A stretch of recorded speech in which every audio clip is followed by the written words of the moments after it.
Алланың сынақтарының мәні неде? Алла тағала өз кітабында мүминдердің бұл дүниеде сан түрлі сынақтармен бетпе-бет келетінін айтып, оларға ескертеді. Әрине, сендерді қауіп-қатер, ашаршылық және малдардан, жандардан, сондай-ақ өнімдерден кеміту арқылы сынаймыз. Мұхаммед саллаллаху алейхи уәсәләм сондай жағдайларда сабыр етушілерді қуандыр.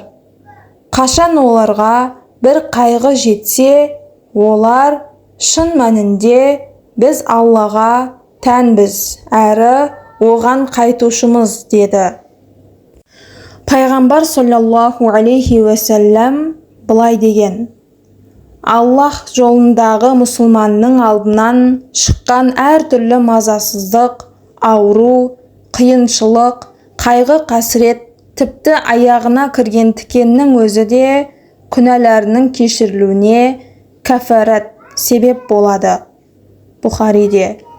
Тағы бір хадисте, егер Алла тағала қолына жақсылық қаласа, оған сынақ береді делінген.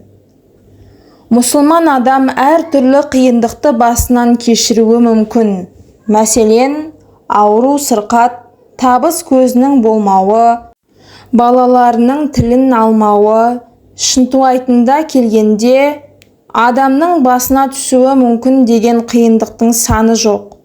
Пайғамбар саллаллаху алейхи уәсәләмнің әр түрлі мазасыздық, ауру, қиыншылық, қайғы-қасірет, тіпті аяғына кірген тікеннің өзі де деп айтпақ болғаны да осы. Сол қиындықтың бәрі, егер мүмін адам оларға сабырлықпен төтеп берсе, Алла тағаланың кешірімі мен сауабына бөленудің амалы. Біздің әр біріміз Алланың сынағынан өтеміз. Ол әр қайсымызға әр түрлі сынақ береді. Біз өмірде қандай да бір қиындыққа тап болсақ, Алла тағала бізді жазалап жатыр, немесе ол бізге наразы деп ойламауымыз қажет. Сондай-ақ өзгелердің табысқа жетіп, рахатқа толы ғұмыр кешіп жүргендерін көріп, Алла тағала оларға разы деген ойдан аулақ болғанымыз жөн. Кейде мүлде керісінше болуы мүмкін. Пайғамбарымыз саллаллаху алейхи уәсәләм былай деген: Алла тағала бір құлына жақсылық қаласа, күнәларының жазасын осы дүниеде береді. Жамандық қаласа, күнәларының жазасын қияметке қалдырады. Әт-Тирмизи, Ибн Маджа. Алла тағала өмірде орын алатын жайттардың бәрі, жақсылық та, жамандық та бізге жіберілген сынақ екендігін білдіреді. Алла басымызға бір жағдай жібергенде, біз өзімізді қалай ұстаймыз? Қолымыздағы байлыққа шүкіршілік етіп, қиындыққа сабырлық танытамыз ба?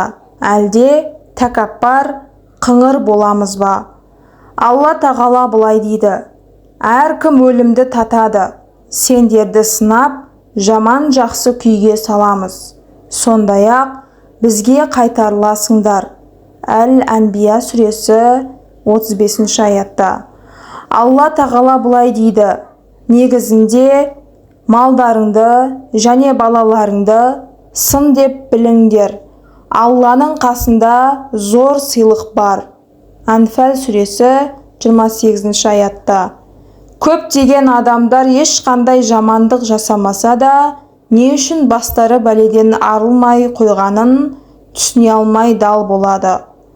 Алла тағала былай дейді: ал енді адамзат қашан Раббы оны сынай сыйлап, игілікке бөлесе, Раббым мені сыйлады дейді. Қашан оны сынап, несібесін тарайтса, Раббым мені қорлады дейді. Фәжр сүресі 15-16 аяттарда. Баз біреулер жақсы мұсылман отбасында дүниеге келсе де, кейін исламнан теріс айналып кетіп жатады. Ал мұсылман емес елде Құдайға сенбейтін отбасында туып өскен кейбір адамдар болса, уақыт өтуімен мұсылмандардың ең жақсысына айналады. Біз байлықпен және кедейлікпен сыналамыз. Егер біз бай болсақ, байлығымызды жинаймыз ба? Әлде оны қайырымдылыққа жұмсаймыз ба? Біз оны заңды мақсатта жұмсаймыз ба? Әлде бос сауық сайранға ысырап қыламыз ба? Кәсіп орындарымызда Аллаға үміт етеміз бе? Әлде байлығымыздан айырылып қаламыз деген ашкөздік пен қорқыныштан оны сақтап қалып, ұлғайту мақсатында заңсыз амалдарға, өсімқорлық, банктік пайыздарға жүгінеміз бе? Ал егер кедей болсақ, сабырлық танытып, нәпақамызды табудың заңды амалдарын іздейміз бе?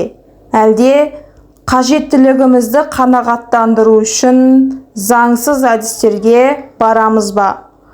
Алла тағаланың басқа біреуге өзімізден артық дүние мүлік бергеніне бойсынамыз ба? Әлде соған бола бойымызды қызғаныш кернеп, жек көрінішімізді арттырамыз ба? Біз денсаулықпен және ауру сырқатпен сыналамыз. Көзі жақсы көретін адам соны қалай пайдаланғанына қатысты сыналады. Ол көзін игі мақсатта пайдалана ма, әлде тыйым салынған нәрселерге қарай ма? Оның көзі тозаққа баруына себепкер болуы ғажап емес. Соқыр да өзінің бақытсыздығына сабырмен шыдай ма, шыдамай ма, сонымен сыналады. Оның сабыры жәннаттан орын алуына себепкер болуы мүмкін. Алла тағала былай дейді: сондай Алла ізгі іс жүзінде қайсыларың жақсы сынау үшін өлім мен тіршілікті жаратқан. Ол тым үстем аса жарылқаушы. Мүлік сүресі 2 аятында. Оған қоса біз басқа адамдарға деген қарым-қатынасымызбен де сыналуымыз мүмкін. Біз тіпті кішкентай баланың да азап шегіп, емі жоқ дертке шалдығуы мүмкін екенін өмірлік тәжірибемізден білеміз. Кейбір адамдардың ақыл-есі кем болып туылатыны сондай. Ислам ілімін түсінетін жағдайда болмайды. Сондықтан одан жасаған амалдары жайында сұралмайды. Ондай адамның өзі сынаққа түспегенімен, оның сол жағдайы қасында тұрып жатқан адамдарға сынақ болуы әбден мүмкін. Олар оған қалай қарайды? Оған қамқорлық танытып, сыйлап, өз құқықтарын пайдалануына мұрсат бере ме? Біз Алла тағаланың бізге немесе өзінің басқа да жаратылыстарына жіберген сынақтарының даналығын көп түсіне бермейміз. Алайда біз Алла тағала бәрін өзінің даналығымен жасайтынын біліп, басымызға түскен сынаққа сабырмен шыдап бағуға тиіспіз. Біз Алла тағаланың Құрандағы мына сөздерін естен шығармауымыз керек. Ол істегендерінен сұралмайды да, олар сұралады. Әнбия сүресі 23 аятта. Тәуәккүлдің Аллаға тәуекел ету сіздің қиындыққа төтеп беруіңізге қалай көмектесетінін дұрыстап түсінгіңіз келсе, мына жағдайды көз алдыңызға елестетіп көріңіз. Бейтаныс біреу сізді көлігіне мінгізіп, белгісіз бір бағытта алып бара жатыр деп елестетіңіз. Сонда қандай сезімде боласыз? Не болып жатқанын түсінбей дегбіріңіз қашады. Бірақ ол адамды анаңыз жібергенін біліп, кәміл сенсеңіз не болады? Үрейіңіз бен мазасыздығыңыз су сепкендей басылады. Анаңызға деген сеніміңіз қаншалықты жоғары болса, көңіліңіз де соншалықты тыныш болады. Неге? Өйткені қайда бара жатқаныңызды білмесеңіз де, анаңыздың сізге тек қана жақсылық тілейтінін және сізге зарар келтіретін ештеңе істемейтінін білесіз. Біз басымыздан өтіп жатқан жайттарды түсінбеген жағдайда да жүрегімізге тыныштық орнататын сенім осы. Сынақ пен сабыр. Сабырлық ол бойында көркем мінез және жүрегінде иманы бар адамның негізгі сипаты. Өмірде түрлі қиыншылықтарға тап болған адамға өз-өзін ұстай білуі әрине оңай іс емес. Сондықтан болар сабыр етушіге берілетін сыйы мен оның алатын сауабының мөлшері көрген қиындықтарына сәйкес көбейе түседі екен. Сабыр етушілер жайында қасиетті Құранда өте жиі айтылады. Имам Ахмад сабырлықтың құндылығы жайлы Құранда 90 мәрте атап өтіледі дейді. Сол аяттардың бірінде Алла Тағала расында Алла сабыр етушілермен бірге. Бақара сүресі 153 аятында осылай баяндалады. Өмір сынақ, жақсылықпен қоса қиындықта қатар жүреді. Сол қиындықтарға мойымай, сабырлық таныту біздің міндетіміз. Кезінде шариғи ілімнен нәр алған бабаларымыз қанша қиыншылық көрсе де, сорақы зұлматтарға сабыр етіп, сол қиыншылықтан өту жолдарын іздеп, қиындықтың арты жақсылық болатынына үлкен үмітпен жаратушы Хақ Тағалаға сыйынып, бойындағы имандылықтың жемісімен сабырлықтың үлгісін көрсете білген. Жүсіп Баласағұн атамыз сабыр етсең ісің оңға асады, шүкір қылсаң жамандық та қашады деген екен. Иманның шарттарының бірі жақсылық, жамандық, Алладан деп иман келтіру. Әрбір иман келтірген момын басына келген жақсылыққа шүкірлік жасауы, басына келген қиындыққа сабыр етуі керек. Мына жалған дүниеде барлық нәрселер жып-жыбымен жаратылған екені анық. Жақсылық пен жамандық, ақ пен қара, сауап пен күнә, күн мен түн, жеңілдік пен ауырлық секілді өмірде неше түрлі қиындықтарға жолығып жатамыз. Әркімнің басына әрқилы сынақтар келіп жатады. Адам баласы Алланың нәсіп еткен тағдырына разы болуы керек. Кез келген қиындықтарға жабысқан дерттерге сабыр ету ләзім. Сабыр ету деген сөз басқа түскен қиындықты әркімге айтып шағымданбау.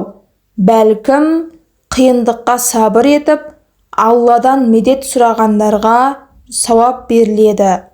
Және қиындықтан шығудың жолын сұрап, Алладан шын жәрдем тілесе, құдіреті күшті жаратушы оның дұғасын қабыл ететіні сөзсіз.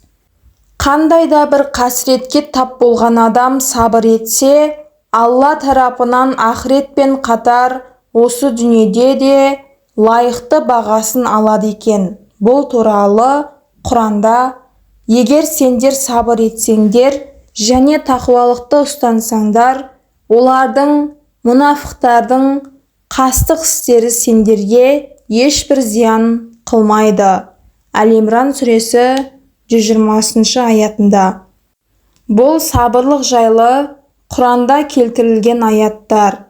Енді сабырлықтың құндылықтары жайлы ардақты пайғамбарымыз саллаллаху алейхи уассаламның хадистеріне тоқталып көрсек, сабырлық ол нұр деп қысқада нұсқа айтып, сабырлықтың құндылығын атап өткен болатын. Сондай-ақ Алланың елшісі сабырлық таныту ол Алладан берілген сый және Алланың алдында сабырлықтан артық сый жоқ деді. Ешбір адам, тіпті ол пайғамбар, елші болсын, Алладан жіберілген қасірет пен сынақтардан өздерін сақтандыра алмайды. Себебі қасірет сынақты беретін де Алла, одан сақтайтын да бір Алла. Құранда Алладан бұйрықсыз ешбір қайғы қасірет болмайды. Тағабун сүресі 11 аятта. Барлық сынақ Алладан деген нық сенімді қандай да бір қайғы қасіретке тап болған адам есінен шығармауы тиіс. Сондықтан бір Аллаға ғана жалбарынып, дұға етіп, тәуекелге бел байлауымыз қажет. Дерт пен қиындық күнәларға кафарат болып табылады, яғни күнәлардың кешіріміне себепші болады.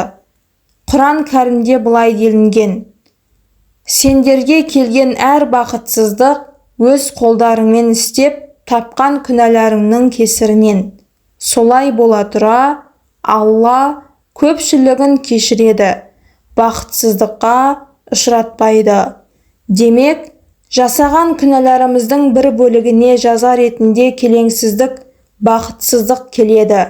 Осылайша, ақыретке қалдырмай, күнәміздің жазасын осы дүниеде тартамыз. Ал бұл дүниедегі жаза ақыреттегіден жеңіл. Барлық қасіреттің Алланың қалауымен болатынын біле тұра, қалайша біз Аллаға қарсы келеміз? Алладан жіберілген сынақтың барлығында да адамға пайдасы бар, себебі Алла әділ және өзінің құлдарына жәбір көрсетпейді. Біле білсек, Алла тағала құлдарын күнәларынан тазарту үшін сынақ жібереді екен. Егер ол құлдарының күнәлары болмаса, онда олардың дәрежелерін көтереді. Ардақты пайғамбарымыз саллаллаху алейхи уассалам расында адамның басына қасірет берілсе және сол қасіретке сабырлық танытса, қанша жақсы амалдарымен де жете алмас деңгейге дәрежесі көтеріледі деген. Және бір хадисте иманды жанның басына түсетін уайым қайғы тіпті денесіне кірген тікеннің өзін Алла тағала оның күнәларын кешіру үшін себеп қылып қойған. Имам Әл-Бұхариде. Міне бұдан түсінетініміз, сынақ пен аз ғана ауруды Алла тағала әлсіз бір құлының күнәсін кешірілуі үшін жасайтындығы. Өз сөзінде Алла елшісі саллаллаху алейхи уассалам, Алла кімге жақсылық қаласа, оған сынақтар, қиындықтар жібереді. Сондықтан адам баласы басына қандай да бір ауыртпалық келсе, соңының жақсы болатынына сенім артып, тек Алла разылығы үшін сабырлықта болуы қажет. Мұсылманның басына қандай да бір қасірет келетін болса, оған ол соншалықты уайымдап, сабырсыздана өмірден түңілуі негізсіз болмақ. Себебі Алла елшісі саллаллаху алейхи уассалам, егер құлдың басына қасірет түсіп және ол өз-өзін сабырлыққа шақырып, расында біз Алладанбыз және оған қайтамыз. Я Алла, осы қасіретте маған нығмет бере көр деп айтар болса, Алла ол құлын сый-сияпатына бөлейді деді. Яғни қасіретке тап болғандар жоғарыдағы хадисте келтірілген дұғаны айтатын болса, оның сабыр еткені үшін Алла оған тиісінше нығмет бөлейтін болады. Сондықтан біздер Алланың нығметіне бөленуді қаласақ, мына шарттарды орындауымыз қажет. Барлық сынақтың Алладан екеніне және тек Алла ғана қасіреттен құтқаратынына нық сенімді болу. Алладан басқа ешкімге шағымданбау. Алладан ғана үміт етіп, Алла үшін ғана қайғыға төзімділік таныту. Барлық сынақта бір Алланың даналығы бар екендігіне сенім білдіру. Бұл әрбір мұсылманның орындауы тиіс негізгі шарттары. Егер осы шарттар бұзылса, оның жеңіл жазасы сауаптан құр қалып, бекерге қайғы қасіретін көретін болады. Ал ауыры, егер тағдырға, Алланың шешіміне қарсылық білдіріп, шағымданар болса, үлкен күнәға батуы әбден мүмкін. Сондықтан әрдайым ұстамдылықта болғанымыз дұрыс.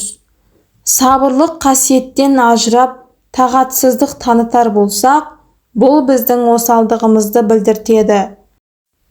Қандай да бір күйзеліске ұшыраған сәтте байбалам салмай, керісінше Алла разылығы үшін барынша байыптылық танытса, одан асқан рухани байлық жоқ.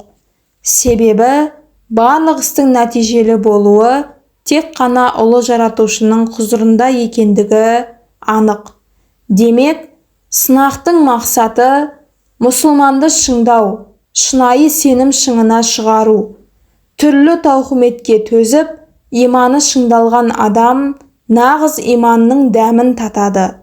Ал бұл дүниеге бергісіз сезім. Әрине, адам болмысы жеңілдікке, оңайлыққа құмар. Алайда, жай тас пен жауһар тастың айырмашылығы жауһарға жұмсалған қажырлы еңбек пен сабырлықтан байқалады. Сол іспетті дүниелік сынаққа сабырлық танытқан адамның рухани болмысы байи түседі. Ал бұл оңайлықпен келмейді. Сабырсыз бен қиыншылыққа төзімсіз жан бұл шыңды бағындыра алмайды. Осы мәселе Құранда Хаж сүресінің 11-ші аятында былайша баяндалған: көңілінде күмәні бола тұрып, Аллахқа ғибадат жасайтын адамдар бар. Егер басына жақсылық жетсе, ондайлар дінде тұрады да, сәтсіздікке ұшыраса, діннен безіп шығады. Ондайлар бұл дүниеде де, ақыретте де зиян шегеді. Жаратушы Алла бастарына қиындық келгенде сабыр етіп, сауабын жаратушыдан үміт ететін ізгі пенделерден етсін. Алла тағала баршамызды осы дүниеде сынақтан сүрінбей өтуімізді нәсіп етсін. Құрметті тыңдармандарым, каналыма тіркеліп, лайк басып, өз ойларыңызды жазып, қолдап кетуді ұмытпаңыздар. Алланың нұры жаусын баршаңызға.